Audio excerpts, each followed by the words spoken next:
You're listening to a CNA podcast. 2024 is being called the biggest election year in history. At least 64 countries plus the European Union head to the polls. And Indonesia is where the biggest single-day vote is happening. So how big are we talking? Well, some 205 million eligible voters across 18,000 islands, not to mention Indonesians overseas as well. 20,000 representatives need to be chosen, and there are 250,000 candidates. Seats are being contested at the municipal, provincial, and national level, as well as the highest office in the land, the presidency. Okay, so let's zoom in on the three presidential candidates and how they connect with all of those voters. This is how.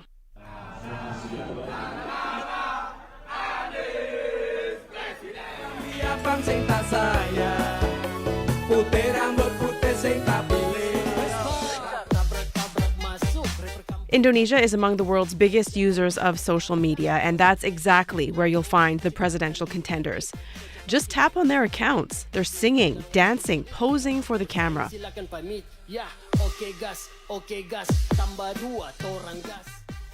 Joining me now to talk about the online and offline campaigns are CNA digital correspondent Nivel Raida and CNA TV's Olivia Marzuki and Saiful Bari Ismail. Hi, guys. Hi, Teresa. Hey, TT. Okay, there are three of them. There are three of you, and you're each tracking a presidential candidate. First off, I want you guys to tell me what's the most essential item for covering this election. And you can't say your phone. Nivel, let's start with you. Well, I always carry a small sling bag with me for me to put my phones, my wallet, and other valuables. It can get chaotic out there with so many supporters scuttling to get close to a candidate. Everyone is fighting to snap a selfie or shake hands with the candidates. And I have lost my phone during a scrum of people like that before. No. Yes, I know. So it's better to be safe than sorry, I guess. Saiful? So one item I have in my backpack is a mosquito repellent. Oh, that's a great one. Which comes in the form of a spray bottle. Now, this to me is an essential item because I get bitten by mosquitoes easily, and this is super useful to ward off these blood-sucking insects when I happen to be in a mosquito-infested area. Olivia? Well, all of the above. The sling bag, yes, check. Mosquito repellent, check. And my flat heels. Well, I would call this flat because in the studio as Teresa, I would be wearing like 10 centimeters heels, but it's impossible. Yeah, comfortable shoes. To wear those heels. Yeah, that's my secret weapon. Nivel, you're tracking Prabowo Subianto. He's the former son-in-law of late dictator Suharto, an ex-general who was dismissed from the military over accusations of human rights abuses, which he denied, and who once faced a ban on visiting the U.S. And his image has really been softened by handlers to a warm, cuddly grandpa figure. And he's on his third bid for the presidency. He's widely seen as the front-runner. By his side is Gibran Rakabuming Raka, the son of outgoing President Joko Widodo. Can you tell me what is turnout like for this pair at campaign events? Does Prabowo come across as tender as his marketing team would like? Well, Prabowo is certainly the most experienced candidate, having gone through the same election processes 3 times already. And so he already has that supporter base, those diehard fans, which he cultivated in the previous 2 elections. And that voter base seems to expand now that he's partnering with the son of his former rival. But again, he's not a young man anymore. He's 72 now. There are questions about his health, which is why his marketing team is trying to project this cute, adorable, childlike image that they keep using as T-shirts, posters, banners, and social media contents. In a way, his team is trying to rebrand him and take people's mind away from the fact that this is a former general who has been accused of some of the worst human rights abuses in the country. And he has been trying to embrace this new image. He likes to end his rallies by dancing, shaking his hip, showing his moves, hopping from side to side. I guess he's trying to show that he is as energetic as he was 5 years ago. But then again, he still likes to give fiery speeches, doing big campaign rallies. His speeches, to me, felt like the one that a general would give before sending his troops into the battlefield, something like that. During debates, he still struggles to maintain his composure, keep his cool whenever he felt like he's being attacked by his rivals. So I guess no matter how hard his team is trying to rebrand Prabowo, you can't really change his personality, and people can see that. It's interesting his running mate is almost the opposite of that, right? Critics say Gibran is too young, that he lacks experience. When you see him in person, does he seem comfortable or is he out of his element?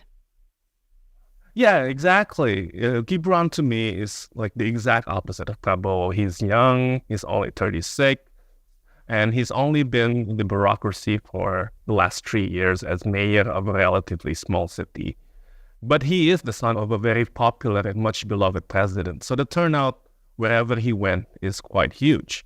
However, his inexperience does show. I mean, his speeches felt a little bit strenuous and rehearsed. He takes long, awkward pauses between each sentence. He kept on repeating himself, basically the same speech wherever and whenever he went to. And of course, because he's been in the bureaucracy for a brief period, he doesn't really say much about what he has done, his accomplishment, his experience, and all these things are noticeably absent from his campaign speeches and remarks. So this pair are seen as the front runner right now, but there are still hurdles for them. And one of those hurdles is Ganjar Pranowo and his vice presidential running mate, Mahfud MD. Olivia, Ganjar was initially viewed to be the one to beat because he belongs to the same party as outgoing President Widodo. How would you describe their campaign so far? Well, I'd like to say that it's such a privilege for me to get to cover this on the ground and get the feel of the pre-election story in Central Java itself. The province is the third most populous in Indonesia after West Java and East Java. It has more than 28 million registered voters this year. So you can just imagine the political buzz here. Everyone really tries hard to fight and win this big chunk of pie. So as we know, Ganjar is a former governor for 2 straight terms and quite a popular one, I must add. So earlier this week, I started my road trip in Semarang, which is the provincial capital city. This port city is known as the economic and business hub of Central Java. And I would say that Ganjar being in office for 2 straight terms, under his leadership, he rolled out quite a number of notable policies in healthcare, infrastructure, and bureaucratic reform. He's seen as a breath of fresh air, an official who breaks down barriers and is in touch with the small people. In the Javanese language, they're called the Wong Cilik. So it's no wonder that Ganjar was seen as the natural successor to Jokowi. They both share the same leadership style. They do frequent blusukan style, which is unannounced visits and had interactions with the people directly. So Ganjar initially led the early polls, but recent surveys obviously show a narrowing gap between him and Prabowo, and that's mainly because of Jokowi's leaning towards the Prabowo camp, most evidently through the nomination of Jokowi's son, Gibran, as Prabowo's running mate. So it's really neck and neck. It's very interesting to see how this all pans out. Central Java might be Ganjar's last fortress as the campaign period draws an end. And Saiful, your assignment has been to track Anies Baswedan and Muhaimin Iskandar. And this pairing, they've been described as an unexpected partnership because the two have different ideological and religious interests as well. Can you unpack that for us? Well, Teresa, religion, in particular Islam, is a big factor in the presidential election or in any election for that matter in Indonesia. The country has the biggest Muslim population in the world. So it's in the interest of any candidates in a political contest to try and win the hearts and minds of the Muslim electorate. Now, the question then is, how do these candidates attract the Muslim voters? Now, Anies already has the support of the majority of the conservative Muslims in Indonesia. The Prosperous Justice Party, or PKS, is part of the coalition that supports Anies' presidential candidacy. The PKS is seen as the most religiously conservative political party, but Anies also needs to attract the more moderate Muslims, right? He has done so by making Muhaimin Iskandar as his running mate. Now, Muhaimin is the head of the National Awakening Party, or PKB, which is the unofficial political arm of Nahdlatul Ulama, or NU, which is the biggest Islamic organization in Indonesia. It's estimated that NU has 45 million members, with the majority of them in East Java province. Now, PKB is also a member of the coalition supporting Anies. Now, Muhaimin is from Jombang in East Java, so he has significant clout in the province, which is considered as one of the key battlegrounds in this election. The other presidential candidates also want to win the NU votes. Ganjar also has a wild card in his running mate Mahfud, who is from Madura in East Java, and he has close ties with NU too. So what about Prabowo? He does not have a strong NU figure on his ticket. His running mate Gibran is not closely related to NU, but the Prabowo-Gibran pair has the support of East Java Governor Kofifa Indar Parawansa, who is also the former head of NU Women's Wing. So we see that all three presidential candidates are trying very hard to win the NU votes, or the moderate Muslim votes, even though the leaders in Nahdlatul Ulama are supposed to be neutral. They cannot openly take sides, but we are seeing that the NU votes are split. There is a group of NU leaders who support Anies, there is another group of leaders who support Ganjar, and there is a third group of leaders who support Prabowo. So it's hard to determine which candidate has the majority of NU votes. But if you look at the battle in East Java, which is where NU's supporter base is located, recent surveys have shown that Prabowo is currently the front runner in that province. So we can then make the assumption that a majority of these NU voters are going to the Prabowo-Gibran pair. You know, we talked about the candidates off the top working social media, Saiful. That's how they want to reach voters. But they're also doing it the old-fashioned way too, right? By talking to people face to face. And I know you attended a dialogue session with Anies called Challenge Anies. Why did that event stand out for you? Well, Teresa, firstly, in Bahasa Indonesia, the session is called Desak Anies, which means Challenge Anies. I think this event stood out as something novel in this year's presidential election campaign. I believe this is the first time such a dialogue session is being held ever since direct elections began in Indonesia in 2004. Now, Anies has been organizing these dialogue sessions across the country since campaigning began on 28th November last year. Now, I had the opportunity to attend a Challenge Anies session in Jakarta recently, and my first impression when I stepped into the venue was, wow, so many people. And not only so many people, there were so many young people. So the public are really interested and curious to attend these dialogue sessions, and they are very eager to also participate and ask questions. How many people do you think were there? At least a few thousand. Wow. Teresa, the setup of the session is also interesting. The session has an informal setting where Anies and a moderator will sit on a small stage in the middle of the room, and they will be surrounded by the audience.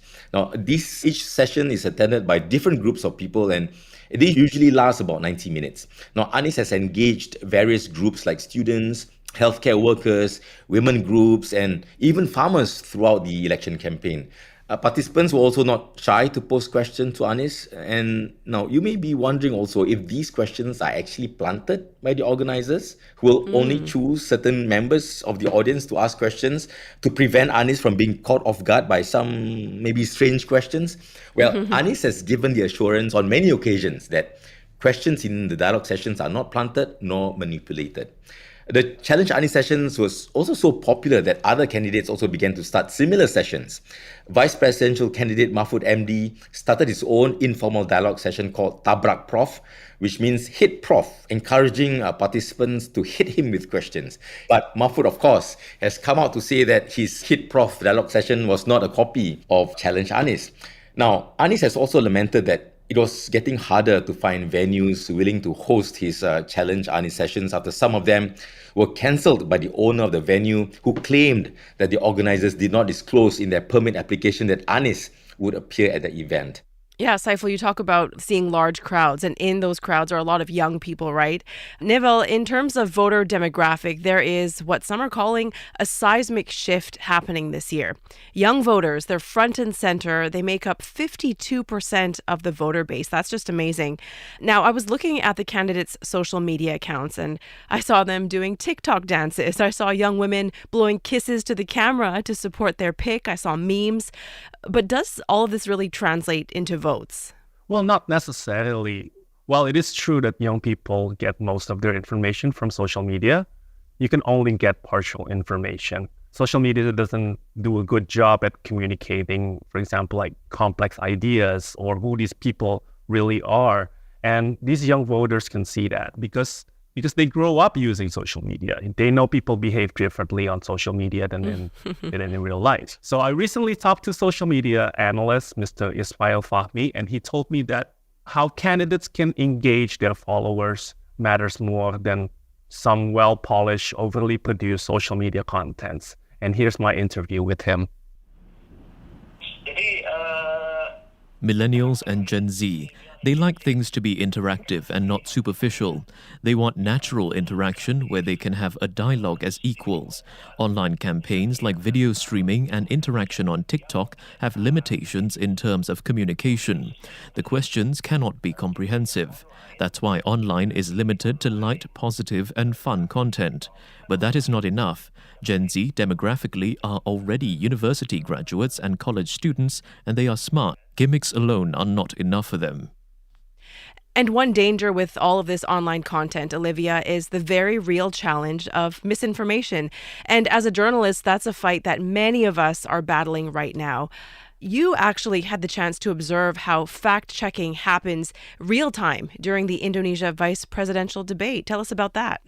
It was such an eye-opening session. It was like sitting in the midst of investigators, like a CIA type thing, but we're working to crack down on disinformation, trying to chase like the culprits and flash them out real facts. Like we would debunk a lot of the things that were said during the live debate. In this case, I was sitting in a live debate of the vice presidential campaign, and it was Gibran speaking, there was Mahfud speaking, and there was Muhaimin speaking. So I could see like how everything is so well organized. It was run by the Asosiasi Jurnalis Independent, the Alliance of Independent Journalists, AJI. So I think it's not their first foray. They've done this before. So yeah, I mean, they're super organized, and I can see this trend of trying to like debunk misinformation, disinformation, and malinformation going to be like an SOP, like it's a standard of practice for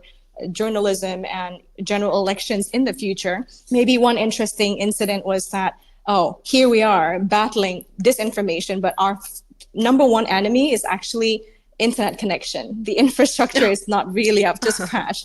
There was one moment when the screen went blank, it was all frozen, and everyone's like looking at each other. Okay, what do we do now? What do we do? We missed probably a good 2 minutes of the debate. But yeah, it's a really interesting thing. And I can see this trend moving forward for Indonesia. So they debunk as the debate is happening. Exactly. And then they would just post things on their social media platforms. They work with different journalists from credible independent media. There were about 20, 30 journalists in the same room, and I was just there observing. But I'm just proud to be part of the journalist network in Indonesia as well. And I bumped into you, Olivia, in the office here in Singapore the day before you flew out to Indonesia for this assignment. And we were talking about the core of what drives people to vote for certain candidates.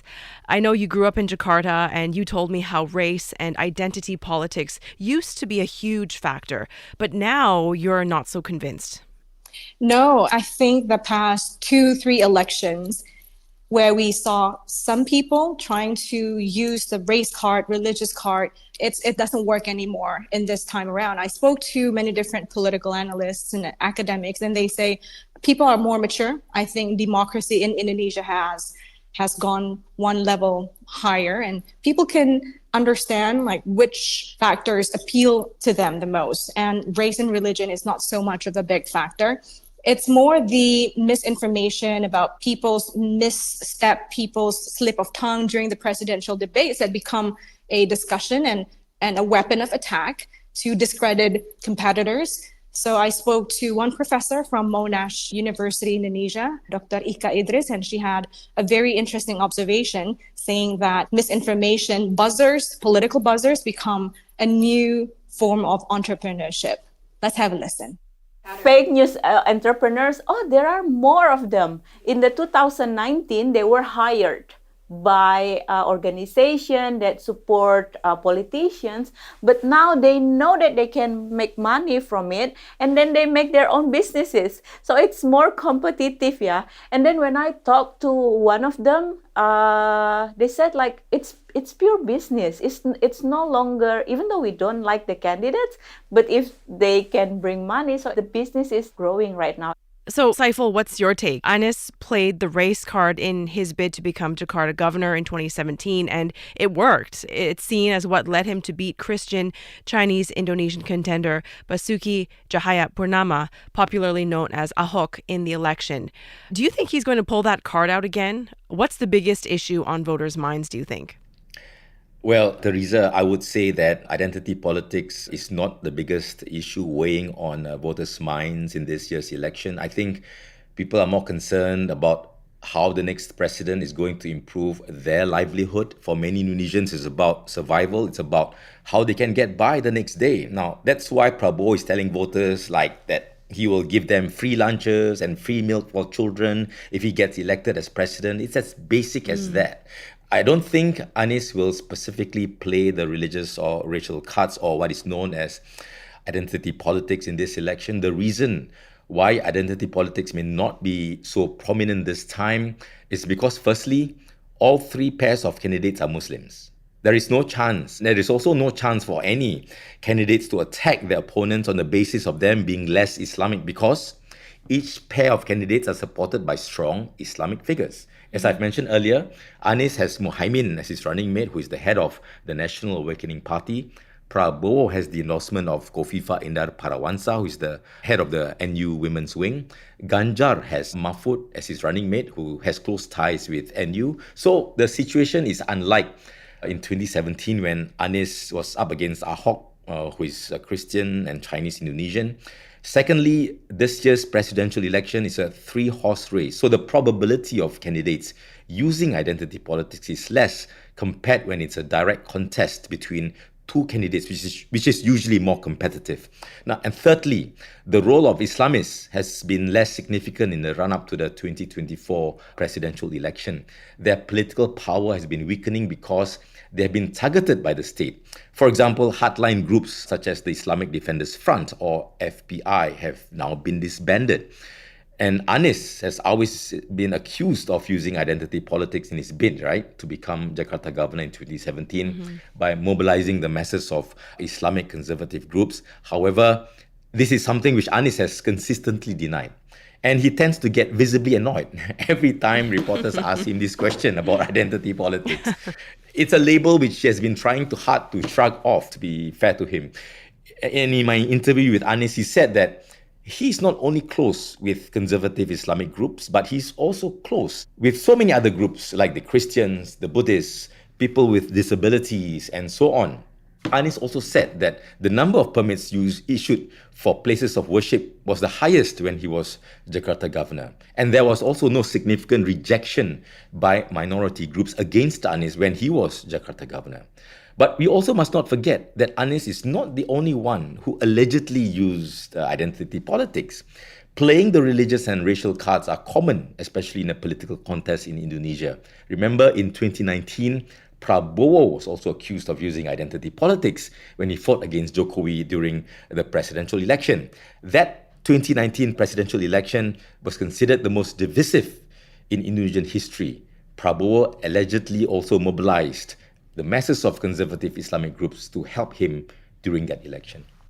Looking ahead, guys, if no single candidate receives more than half the votes in February, there is going to be a second round runoff between the first and second place candidates in June. I want to know, how likely do you think that's going to happen? I want to start with you, Neville. It's hard to say, even now with the election just a few days away. Yes, every pollster put Prabowo in the lead and his rivals are trailing behind. But some pollsters say that he will secure more than 50% of the votes. Some pollsters put his electability at 47, 45, or even 43%, which means it will go into the second round runoff.